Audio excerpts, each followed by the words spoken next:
Hello and welcome. My name is Daniel Echeverria, and this is my trigonometry inverse kinematics week 5, problem 2. So this is the original diagram that we see in our problem, figure 5.10. There's some missing labels, and then there's this D1 right here, which can be misleading because this is equal to D0. A1 is our first linkage length, A2 is second linkage length, theta 1, theta 2 rotating counterclockwise, and theta 4 rotating clockwise because it's needed to maintain the right-hand coordinate frame. Here we also see D3, and we also see D4. This is the, in reference to chapter 3, this is the figure 3.11. This shows the seam robot, and it shows here your D3, it shows your theta 2 rotation and your theta 4 rotation. When you look at the DH parameters, it's important to see D1 is equal to 0. You have a D3 component and a D4 component. There is a theta 1, theta 2, there's no theta 3, and there's theta 4. Same thing with the linkage, there's a length A1, A2, nothing for 3, nothing for 4. Here, there's a twist of 180 degrees, and that is on link 2. This is the homogeneous transformation that is given in the book from the end effector to the base. It can be a little bit confusing as they're using the shorthand. For example, C12 refers to cosine theta 1 plus theta 2. C4 means cosine theta 4. So one of the first things that I'd like to do is actually expand that. I pretty much just typed every single cell in MATLAB and have it actually give me the homogeneous transformation, which you see over here, which is a very nice and clean version. Something that you'll see here is how the X, Y, Z position corresponds to this column, and then these columns over here are associated with rotation. So I usually like to break the problem into two. First is the top view. So whenever you look in the top view, things are happening in X, Y coordinate system, which is where the thetas are actually interacting.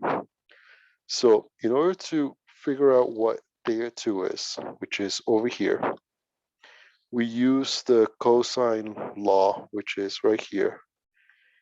Something important to know here is this theta right here is not theta 2, but it's this theta right here. And this theta plus theta 2 is equal to 180. So the first thing that I do is I set my equation up. I'm trying to isolate the theta over here. And I start just moving components to the left side, which is right here. The next thing I do is divide by these components right here. I'm trying to isolate cosine theta, and you see that over here. Now, in order to get cosine on theta by itself, you multiply by cosine inverse. So this is the equation that you need to get this theta right here. When you look at the book, it looks a little bit different, and the reason why is because they're actually using tangents. So when you see this is our cosine inverse equation over here, X is this whole section over here.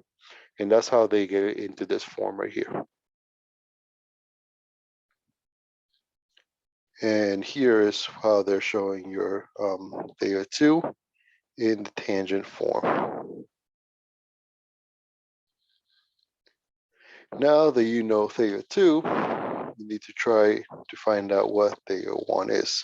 For here, you can also use the cosine law.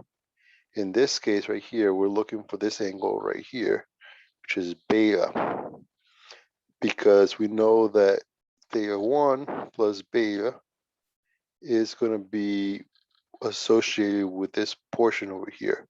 So R if we look at the right triangle, which is right here, R is equivalent to C.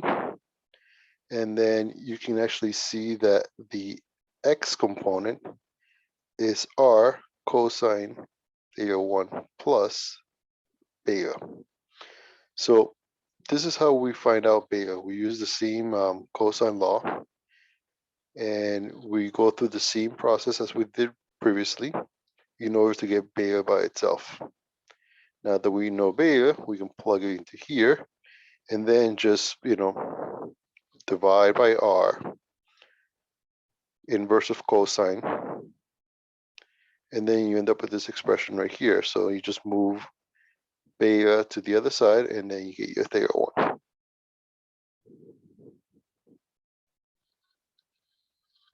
So you know theta 1, you know theta 2, and all rotations are happening in the XY frame over here.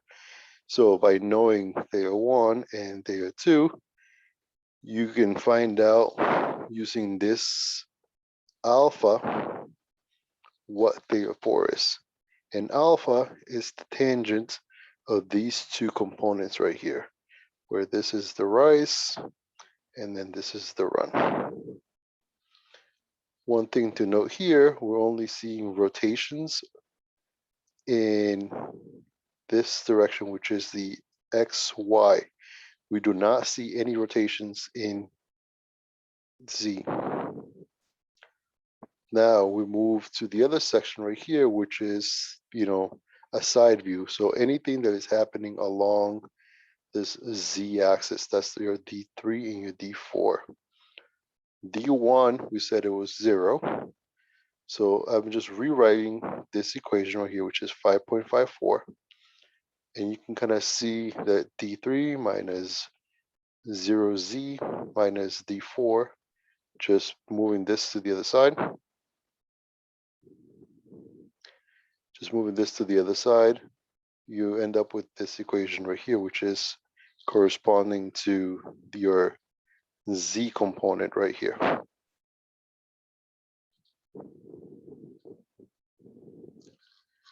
So in summary, you can kind of see our X component, our Y component, and our Z component. And this kind of drives back to chapter 1. So chapter 1, you can see that the X component is the cosine version, and the Y component is the sine version, which is exactly what we see over here. Now, because we're only having, translation in Z and not any rotation, then you can see that's only a function of D3 and D4. Thank you very much.